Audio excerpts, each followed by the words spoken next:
Hello there and welcome to The Ring, our brand new talk show here on Euronews. Each week, two elected members of the European Parliament will go face to face on some of the pressing issues that they're debating inside the European hemicycle in Brussels and Strasbourg. And the tone for this show, The Ring, has been set by the European Commission President Ursula von der Leyen. Europe is in a fight for a continent that is whole and at peace, a fight for our values and our democracies. But what kind of fight and what kind of values, what kind of future do we want here? That is exactly what we will explore on this brand new show, The Ring. And the topic, of course, for this very first edition is EU enlargement. Europe was built on a promise that unity can transform a history of conflict into a future of peace. Now the drums of war sound again. Countries from Ukraine to Montenegro and Northern Macedonia are reaching for that promise, not just for prosperity, but also for security. Supporters argue enlargement of the Union will amplify Europe's global voice, reinforce its defenses, and uphold its values. Critics warn it could stretch institutions and deepen old divides. So the real question is, will Europe rise to the challenge and open its doors, or close them at a defining moment in its history?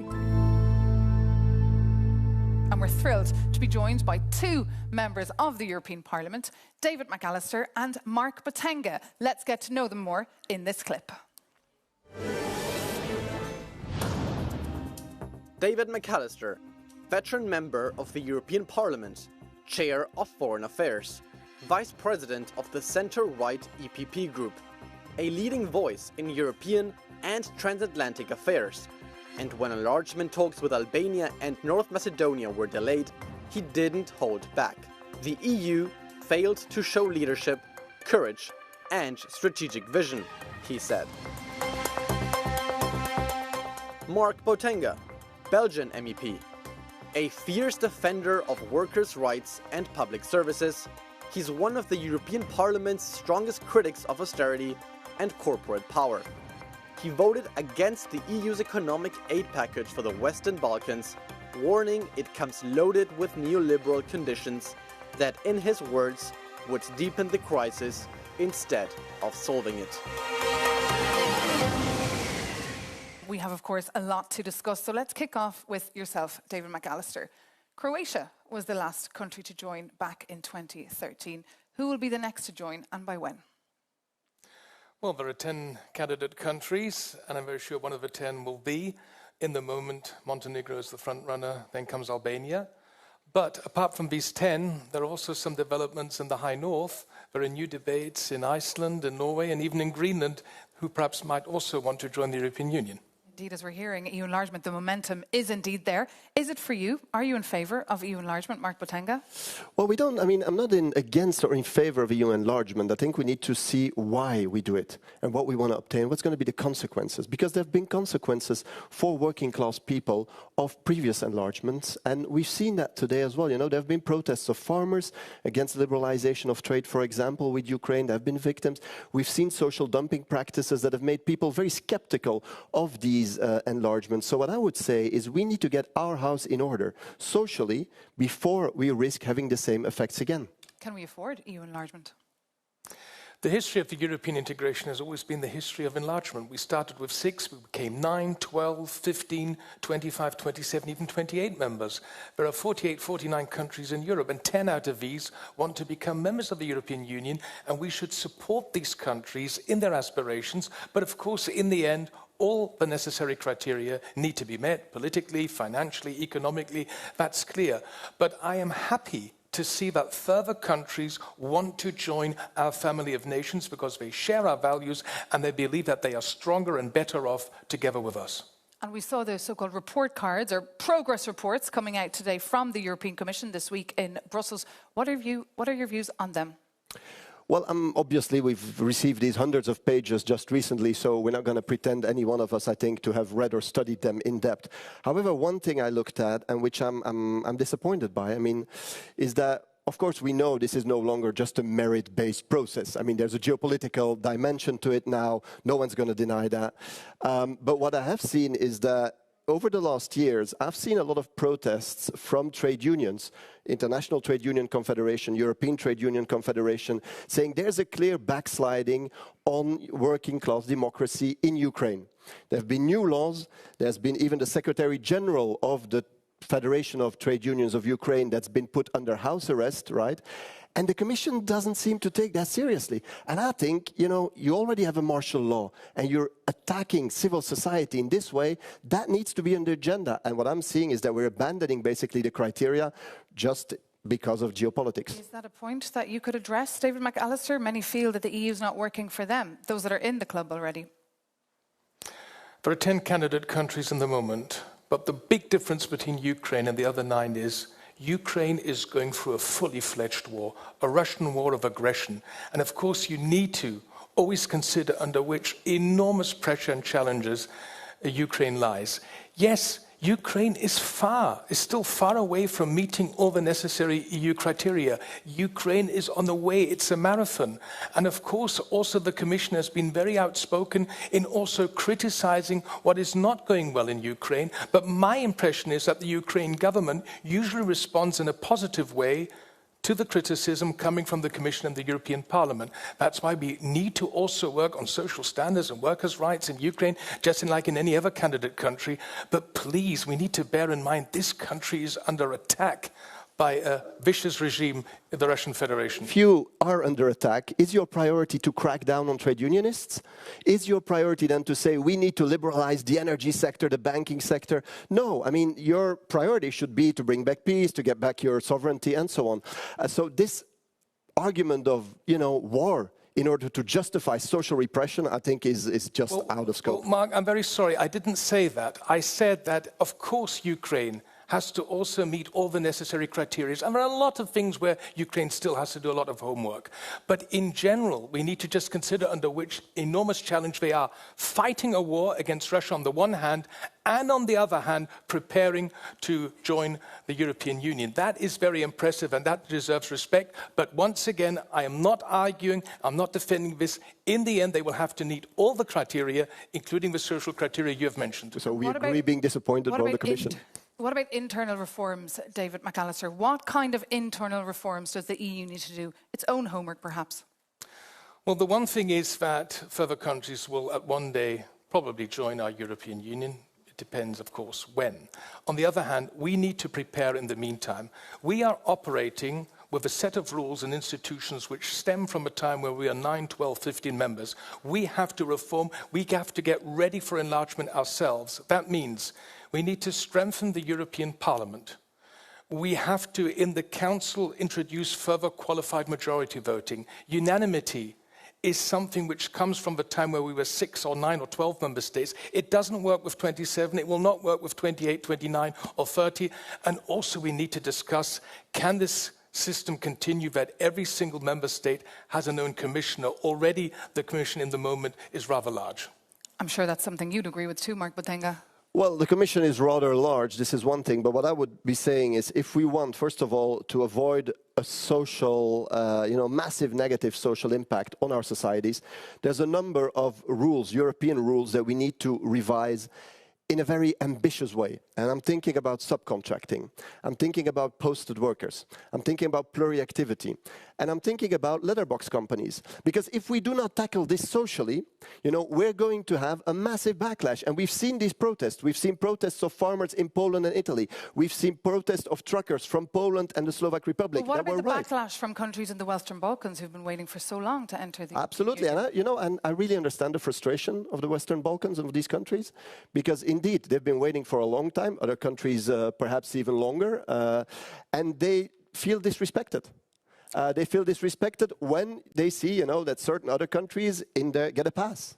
And now they're hearing about this potential probation period. What are your thoughts on this? Well, until now, we have argued you are either in or out. You're a fully fledged member of the European Union or not.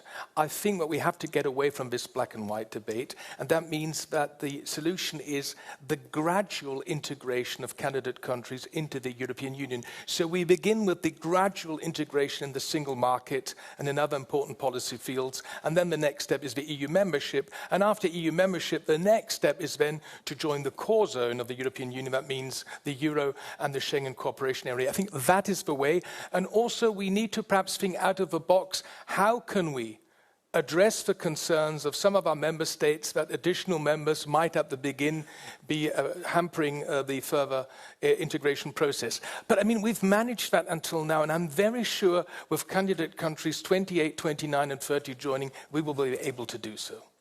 You agree with that, or do you think it could be completely dysfunctional? Well, it could obviously be completely dysfunctional. That's why I'm saying, we need the social guarantees, very clearly. We need upwards convergence, not a downward spiral of dumping on the one hand. And secondly, if we do not involve the people, if we think this is all going to be decided in Brussels, in Strasbourg, there will be a backlash democratically as well, because people will not take it. People will be like, hey, my working life, my salary is being affected. And so that is something we need to deal with. I don't always necessarily agree with Mark, but on this point, he's right. Yes, indeed, we have to convince our citizens, we have to convince the people, but the social standards which are so important to you, and they're just as important to me, I think one way to guarantee these social standards in the candidate countries is that we go through a thorough enlargement process, because in the end, all the criteria need to be met, and that's why enlargement is a huge opportunity, not only for the people, but also for the businesses and the employers and the employees in these countries. Interesting, on this very first edition of The Ring, you're starting to agree with each other, because politicians, it's all about building compromises, of course. A German Christian Democrat and a Belgian socialist, I mean, we're wide apart usually. And now it is time, in fact, to show our viewers a little taste of what it's like inside the hemicycle. As some of you may have seen, MEPs get the chance to pose questions to each other, sometimes very provocative. David McAllister, please start with your question for Mark Botenga. Mark, if I understood you correctly, you're rather enlargement skeptical and you want to not accelerate the process. You believe that we need to take our time. On the other hand, grey zones will exist. Grey zones will be created, and China and the Russian federations are just there to fill these grey zones. Why do you do that? Well, it's an interesting question. I mean, I would send you back the question. Russia and European Parliament, we've criticized that very long, that Russia thinks in terms of spheres of influence. And they try to influence other countries to do what they want, to copy their model or impose their model. The way I hear you speak sometimes about enlargement is very similar. Where I'm saying, should the European Union then enter in this logic of spheres of influence? I don't think we should. And I don't think we should be interfering in other countries. They have their democratic processes, their local evolutions, and we should respect this. And this might indeed end up in enlargement. I'm not principally against. But what we should not be doing is copying a model of countries that we criticize. Mark Botenga, you now have the opportunity to pose a question to David McAllister. Well, let me come back to what we were discussing before. I mean, you said that indeed social convergence upward is important. Then I'm going to ask you, why is EPP systematically opposing, ambitious social proposals that could basically end or limit social dumping? I'm thinking, for example, of banning subcontracting below 1 or 2 levels. I'm thinking of, for example, forcing letterbox companies to have real activity in the country they're officially based. Think of Slovenia, think of a number of other countries. Why doesn't EPP take that social agenda seriously, aside when we're discussing very abstractly about enlargement? Okay, thank you for your question. Not directly related to the enlargement countries, I understand. But it's very close to your heart, of course. Well, look, first of all, the EPP has always been the leading party when it comes to further developing the social market economy.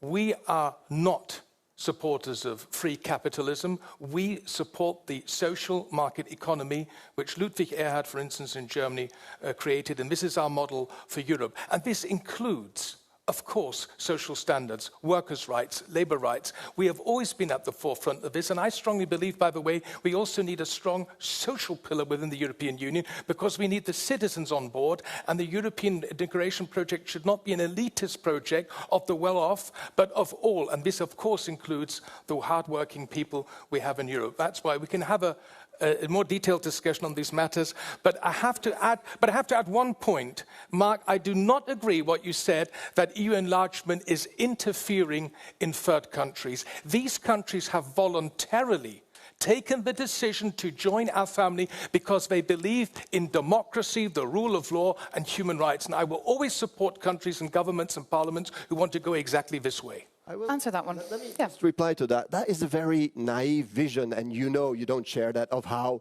these processes go. You know the European Union has been very active in sponsoring NGOs and media to influence public debate, you know, in these countries. We've done this in Ukraine, we've done it in Georgia, we've done it in many countries. And you can say this is legitimate, and we could argue about this, saying it is legitimate, it's not legitimate. But the other side, you know, the Russians that want their sphere of influence are doing very similar things. What I'm saying is that we need to listen to social movements over there and not prioritize our own corporate interests. Because what we're seeing today, honestly, if you see the Finnish minister going to Georgia to protest with the protesters, you can say, you know, if a Russian would do that, we would consider it unacceptable interference, and rightly so.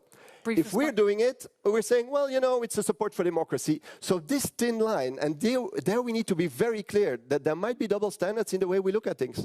Well, Mark, I think here we have some clear differences between the two of us.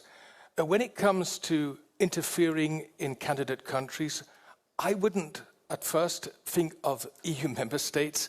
These countries are being flooded by malign Russian influence. Absolutely. Fake news, propaganda. They are trying to destabilize democracy. Mark, I think the Socialists, your party, you should deal more with this horrific Russian foreign malign influence we have in Europe. Just to make clear, because otherwise we're going to get some problems with colleagues, I'm not from the Socialist group. Huh? Well, how do I call you then? Yes, indeed. You said the way the left group, but okay, I mean, just to, in order for our socialist colleagues not to get a heart attack. Okay, well, what are you then? We're the left group. You're just a lefty. Okay, well, when it's like Mark the leftist. Okay. I'm glad you're getting to know each other here on the ring. Let's perhaps bring in another voice on this very important discussion of EU enlargement that has made a political comeback. That is the voice of the Ukrainian President, Volodymyr Zelensky, who spoke at the Euronews Enlargement Summit here in Brussels. And he said that Donald Trump is supporting Ukraine in becoming a member of the European Union, that Trump understands that this is the will of the Ukrainian people. But my question is, what do you think of this statement? And do we really need the approval of the White House for this kind of thing? The brave women and men in Ukraine are not only defending their territorial sovereignty and integrity every day, they are also defending our European values. They are defending the European peace and security architecture. And if there's one people in Europe who has shown how committed they are to the European integration progress, then it's the brave women and men from Ukraine. They deserve all our support. Mark Botenga. Well, I think Donald Trump has launched one of the most aggressive attacks on Ukraine's sovereignty we have seen over the last years. I mean, you've seen, obviously, the horrible war of Russia, you know, occupying, one-fifth of the country. But what has Donald Trump done? He's come saying, you know, you want peace, I can guarantee that, but in exchange, I want your natural resources. Now, that is a direct attack on the economic sovereignty of the Ukrainian people. So I don't think he should be giving lessons on what sovereignty means. And what about Moldova? We also heard from Maia Sandu, the president of Moldova, saying that she also one day wants to be a member of the European Union. Can the EU afford a poor country like Moldova? David McAllister. Moldova, who's ever been there, knows great people, great country, and they are on their way. I urge the Council to open the accession negotiations with Moldova now in autumn. They are waiting for this desperately, and the Moldovans have shown their European commitment despite all the aggressive, malign Russian influence. The people in Moldova stood strong and voted 3 times in favor of a pro-European orientation at the referendum, at the presidential elections, and just most recently at the parliamentary elections. Mark Botenga. Why not? Let's talk. I mean, I'm in favor of talks. Moldova, as you know, is not an easy situation with the Transnistrian situation, so that will need to be solved. Let's not pretend that doesn't exist.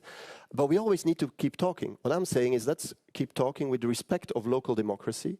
You know, let's keep talking and let's not accelerate things beyond that in the hope to, you know, eat them up quicker than the others, because that's not what Europe should be. Well, now we've heard the view of the MEPs. I'm curious also to get the view of the European public, to hear how they feel about EU enlargement.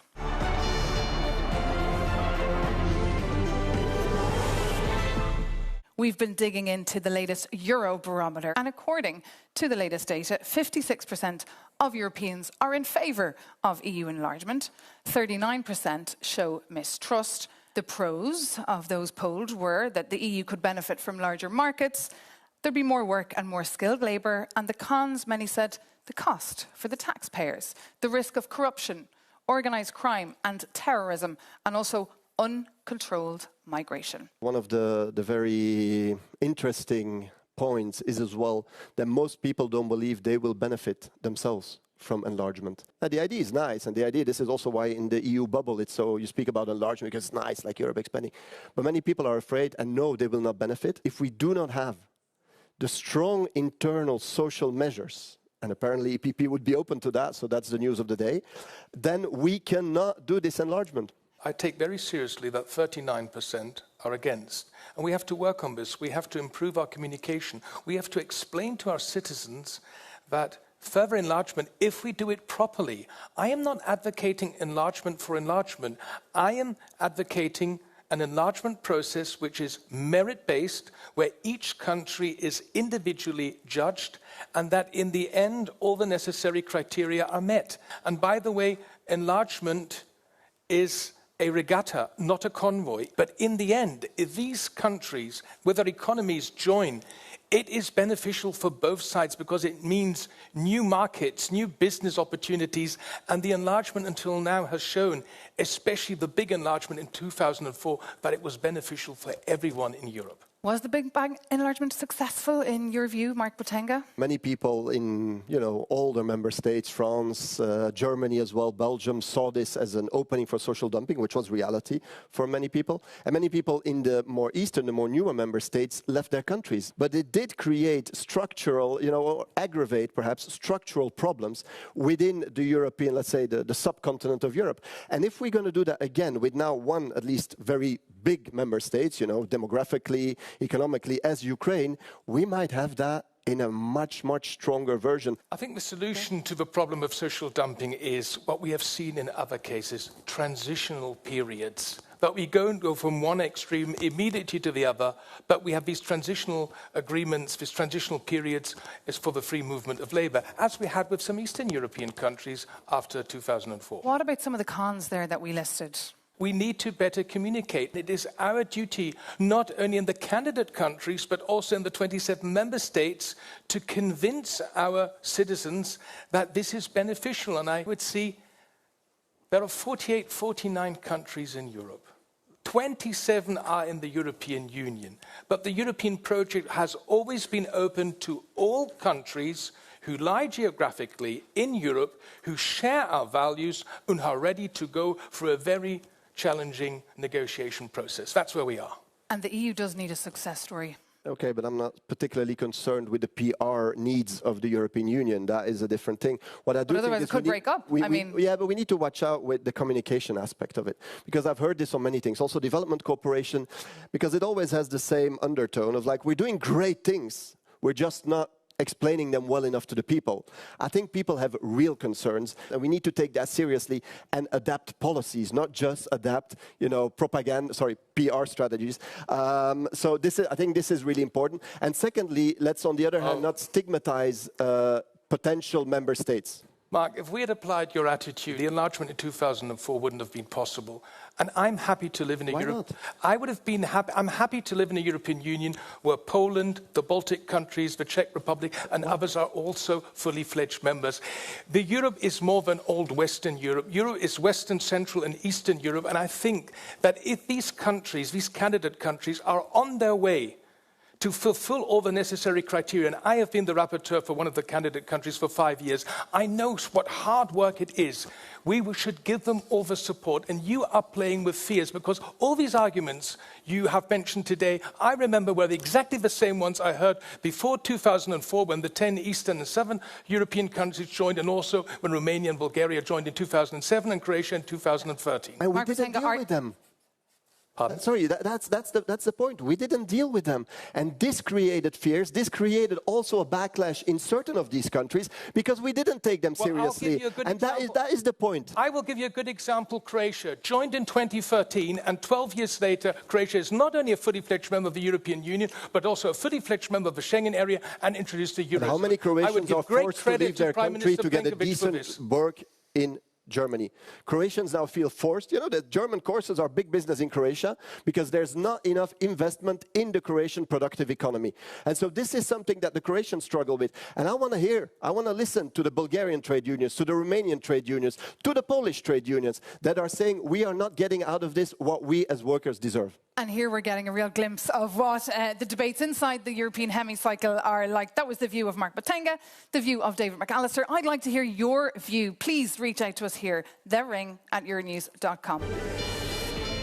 Before we come to a close, we have a bit of a rapid buzzer round for our two contenders.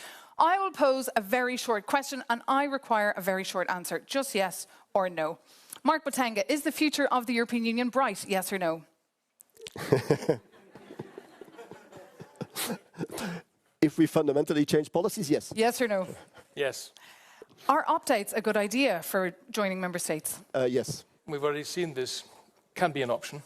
Should Turkey join the EU one day, Mark Botenga? I think for the moment, neither the EU nor Turkey is asking that. Yes or no? Under the given circumstances, no. Should countries with anti-LGBTQI+ laws be blocked from joining the EU, Mark Botenga? I think that's one of the fundamental rights that should be a condition indeed. Mark Botenga really struggling there with the yes or no answers. No, sorry, yes. Dave McAllister, yes. In your view, and should geopolitical considerations like countering Russian or Chinese influence justify faster EU enlargement? Yes. Very dangerous, and I'm going to continue struggling with yes or no. Has the EU... What, Russian and Chinese influence, you're struggling? No, I'm not struggling with Russia or Chinese influence. What I'm saying is, should we... That's always a disadvantage speaking to a Euro bubble audience, of course. But what I'm saying is that the best way to deal with that is not necessarily by an unfair enlargement process. Final question. Have you agreed with anything you've heard from your opponent today? Look, I know Mark Botenga. He's a member of our committee. And I would say he's a staunch fighter for social rights. And that's where I would give him credit. And what about you, Mark Botenga? No, absolutely. I think we share certain ideas of that Europe should become more democratic and clearly also more social. So I'm going to take the EPP up on this. I mean, this is going to be a starting point for a new cooperation. And that point brings this very special first edition of The Ring to an end. A round of applause.